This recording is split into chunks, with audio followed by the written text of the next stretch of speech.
नमस्कार दोस्तों, आप देख रहे हैं बिंदास हरियाणा और इस समय हम मौजूद हैं हिसार के लघु सचिवालय के सामने। यहाँ पर किसान एकत्रित हुए हैं और किसानों ने तीनों कृषि कानून और इसके साथ पीपीपी एक्ट है उसके विरोध में हरियाणा के सीएम और डिप्टी सीएम का यहाँ पर पुतला जलाया है। और मेरे पीछे भी आप देख सकते हैं कि बहुत सी संख्या में यहाँ पर किसान मौजूद हैं और किसानों का कहना है कि यदि पीपीपी एक्ट लागू हो गया प्रदेश में तो उसके बाद जो किसान है उसके ऊपर एक और काला कानून थोपने का काम है वो सरकार करेगी, क्योंकि पीपी एक्ट के तहत अब किसान की ज़मीन किसी भी समय वो एक्वायर की जा सकती है सरकार के द्वारा। तो ये मेरे पीछे आप किसान दे सकते हैं। आइए इन किसानों से बात करने की कोशिश करते हैं कि जो नया कानून आया है पीपी एक्ट लेके आई है सरकार, उसमें संशोधन किया है। यूपीए सरकार द्वारा 2013 में जो भूमि अधिग्रहण एक्ट था वो लाया गया था और अब मौजूदा सरकार द्वारा इसमें संशोधित किया गया है, जिसके बाद जो किसान है उसमें काफ़ी रोष है। आइए इन किसानों से बात करते हैं कि यदि पीपीपी एक्ट लागू किया जाता है तो किस तरह का नुकसान है वो किसानों को होगा। यहाँ सर, आप जो आज का जो कार्यक्रम था, जैसे डिप्टी सीएम और सीएम का यहाँ पर पुतला फूंका गया है और जो कानून सरकार के द्वारा लाए जा रहे हैं, किस नज़रिए से देखते हैं आप? देखिए, 2013 के अंदर केंद्र सरकार एक भूमि अधिग्रहण कानून लेके आई थी और उसमें यह भारत का पहला राज्य है जिसने इसमें उसको संशोधन करके इतना मतलब किसान के ऊपर एक तरह से सीधा ज़मीन छीनने का संशोधन कर दिया उसके अंदर। यानी पूरी अथॉरिटी डीसी को दे दी है। वो प्राइवेट कंपनी के लिए, वो हाईवे के ऊपर है, कहीं गांव में है, कहीं भी कोई प्राइवेट कंपनी चाहती है तो वो बगैर किसानों की आज्ञा के वो अपनी ज़मीन को अधिग्रहण कर सकती है। 2013 के जो कृषि भूमि अधिग्रहण का जो कानून था उसमें 70% किसानों की मंजूरी की आवश्यकता थी। अब इस कानून के अंदर ऐसी कोई आवश्यकता नहीं रही, उसमें किसी की आज्ञा लेने की जरूरत नहीं है और वो जो है रात को 12 बजे भी वो ज़मीन अधिग्रहण कर सकते हैं। तो इसके लिए हम आज ये दुष्यंत और खट्टर मुख्यमंत्री मनोहर लाल खट्टर का और उप मुख्यमंत्री दुष्यंत का पुतला हमने फूंके है और इसके खिलाफ एक बड़ा आंदोलन हरियाणा में अलग से हम खड़ा करना चाहेंगे। और आपके मीडिया के माध्यम से भी हम कहना चाहते हैं, जो किसान अभी भी नहीं सोच पा रहे, नहीं सुन पा रहे, उनको भी खड़ा होना चाहिए। ये तो जो कृषि काले कानून 3 है उनसे अलग भी एक चौथा काला कानून हरियाणा में अंदर अलग से ये दुष्यंत और खट्टर सरकार लेके आई है। उसके बारे में कल भी एक बड़ी पंचायत हिसार के जार धर्मशाला में होगी। आगे आंदोलन के बारे में उसमें भी निर्णय हम लेंगे। सरकार तो कह रही है कि जो पीपीपी एक्ट लाया गया है इसके तहत पूरा अधिकार है सरकार के पास रहेगा, तो आप क्या कहना चाहते हैं? जो पीपी एक्ट है या फायदेमंद है? सरकार के पास क्यों रहे? वो किसानों के पहले जो भूमि अधिग्रहण केंद्र का कानून बना हुआ 2013 में, उससे पहले वो 1885 में उसका संशोधन करके 2013 में सभी की सहमति से एक बढ़िया कानून बनाया गया। और वो उसमें इन्होंने संशोधन किया हरियाणा सरकार ने। उसके अंदर 70% किसानों की, यदि 10 किसानों की ज़मीन अधिग्रहण करनी है सरकार को या कंपनी के लिए, तो उसमें 7 किसानों की हाँ की जरूरत थी, परमिशन की जरूरत थी। और उसको ख़त्म कर दिया है। और जो भारत के अंदर सबसे बढ़िया रेट थे वो रेट देने होते थे, अब वो सब चीज़ों को इन्होंने दरकिनार कर दिया है, उसको अलग कर दिया है, संशोधन अलग कर दिया है। तो इसमें किसानों की मतलब सहमति की जरूरत नहीं है, अपनी मनमर्जी के मालिक बन गए। ये डीसी को पावर दे दी है। डीसी मतलब जब चाहे जिसकी ज़मीन अधिग्रहण कर सकती है।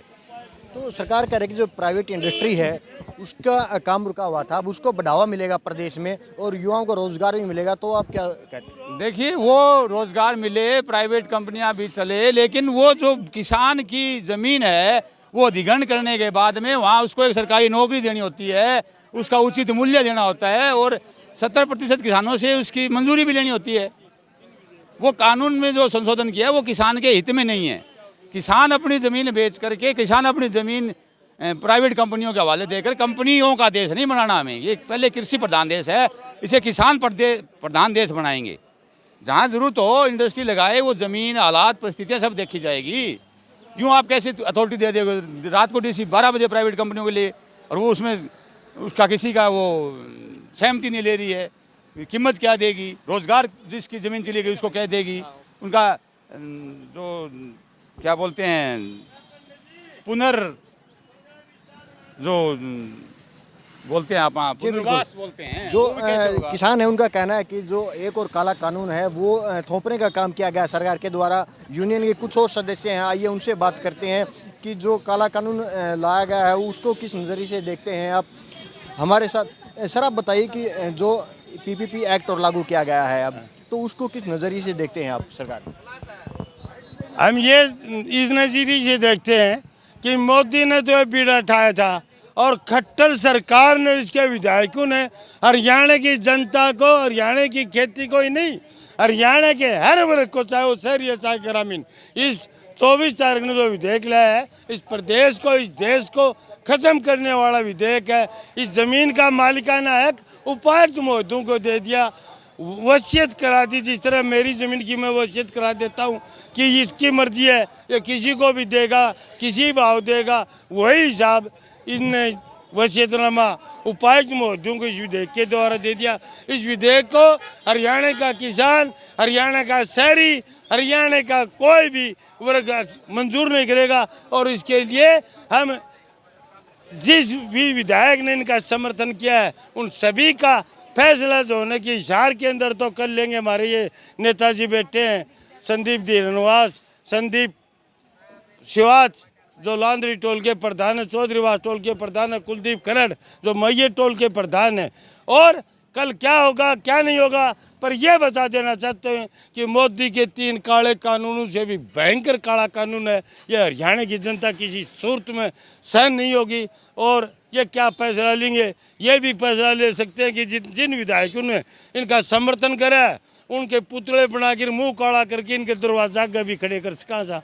ये भी फैसला ले सकते हैं कि उनका 1-1 टका जुर्माना करके, और अपने वो कौन सा टोल है दिल्ली वाला प्रधान जी, संयुक्त संघर्ष समिति, अरे टोल का वो, हाँ, टिकरी बॉर्डर पर ले जाओ और जब वो ने उठते ये एशिया भी वही ले, तो जो है ना उनका जो है 60 विधायक से 50 से 55 जिनने समर्थन करा, उनने गंगा पार ये नहीं कहते ना, हम गंगा पार कर देंगे। चौटाला ने कही थी कि बीजेपी करी थी 75 पार, और यो क्या करता जमुना पार ने, जमुना पार इनकी ये हस्तियाँ घेर कर आएंगे और हमारे पास हरियाणा के अंदर पैर नहीं टिकने देंगे। जिन ये कह रहे कि जो भूमि अधिग्रहण एक्ट है उसको संशोधित किया गया सरकार के द्वारा। अब सरकार ये कह रहे कि जो प्राइवेट इंडस्ट्री है उसको बढ़ावा मिलेगा और हम बेरोजगारी है वो खत्म कर देंगे। क्या दे रहे प्राइवेट इंडस्ट्री? प्राइवेट क्यों? हरियाणा के अंदर 10 लाख पद खाली हैं, उनको भरो। हम थानेदारी नहीं मांग रहे, नहर के ऊपर एक बेलदार नहीं है, बेलदार लगाओ। बिजली बोर्ड के अंदर जो है ना ITI एक बच्चा नहीं, 2 लाख एलएम की पोस्ट खाली है। अध्यापकों के लाखों ये नर्सें बैठी है, खुद मानता है 1 लाख से ऊपर GNM NM की पोस्टें खाली हैं। है नहीं बेरोजगारी, बेरोजगारी इन लोगों ने पैदा की हरियाणा के अंदर। इन्होंने बहुराष्ट्रीय कंपनियों के द्वार खोले। जब मर्जी जमीन के ऊपर कब्जा होगा, जब मर्जी जो भाव होगा, यहाँ की उपायुक्त और जो उद्योगपति है वो निर्धारित करेंगे हमारी ज़मीन की कीमत। जब हमें क्या रोजगार देंगे? 3000 5000। प्राइवेट बस के ड्राइवर कंडक्टर को क्या मिलता है? जिंदल की इंडस्ट्री के अंदर क्या मिलता है? जिंदल अस्पताल के अंदर एक NM GNM को क्या सैलरी मिलती है आप तो अच्छी तरह जानते हैं। तो हमें कहाँ मिलेगा? हम ये कहने लग रहे कि 2000 GNM NM के पर 2 लाख उनके ऊपर भर्ती करो।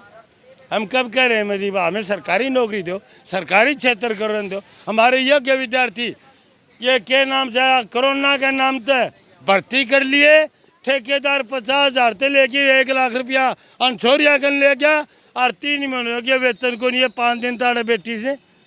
कहाँ है प्राइवेट पर? यह है क्या? इसी का नाम मतलब निजीकरण, इसी का नाम सुधारीकरण है क्या? जी बिल्कुल, साफ तौर पर किसानों का यही कहना है कि जो तीनों कृषि कानून थे उसके अलावा जो पीपीपी एक्ट है वो लागू किया गया है, साफ तौर पर किसानों पर एक करारी चोट का वो काम करेगा। क्योंकि जो भूमि अधिग्रहण का ये बिल है उसके तहत किसान अपनी ज़मीन का अब मालिक नहीं रहेगा और किसी भी समय सरकार है वो ज़मीन है वो अधिग्रहण कर सकती है।